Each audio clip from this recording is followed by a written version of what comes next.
Hello everyone, আজকে আমি চলে এসেছি আমার আরও একটি মাসির বিয়েতে। আর এই হলো আমার মিষ্টি মাসি।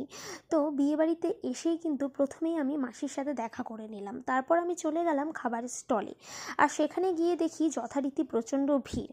তারপর সেখান থেকে আমি চলে আসলাম একেবারে বিয়ের মণ্ডপে, এবং বিয়ের মণ্ডপে এসে দেখি আমার মাসির মা অর্থাৎ আমার দিদা এখানে একটি রিচুয়ালস করছে। আর সেই রিচুয়ালসটা হলো এমন যে কুলোর নিচে ধান রেখে তার উপর নাচতে হবে। তো যাই হোক, এটা এবারের নিয়ম।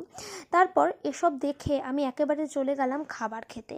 আর আজকের খাবারের মেনুতে ছিল ভাত, ডাল, চচ্চড়ি, পকোড়া, চিংড়ি মাছ, কাতল মাছ, মাংস, দই, মিষ্টি ও চাটনি। তবে আজকে খাবারের মধ্যে যেটা সবথেকে বেস্ট লেগেছে সেটা হলো গরম গরম ভাতের সাথে পাঁঠার মাংস। আর এদিকে খাবার খেয়ে এসে দেখি নতুন মেসো হাজির মাসিকে বিয়ে করার জন্য। তো যাই হোক, টাটা সবাইকে। ব্লগটি ভালো লাগলে চ্যানেলটি সাবস্ক্রাইব করে দিও, আর যারা ফেসবুক থেকে দেখছো পেজটি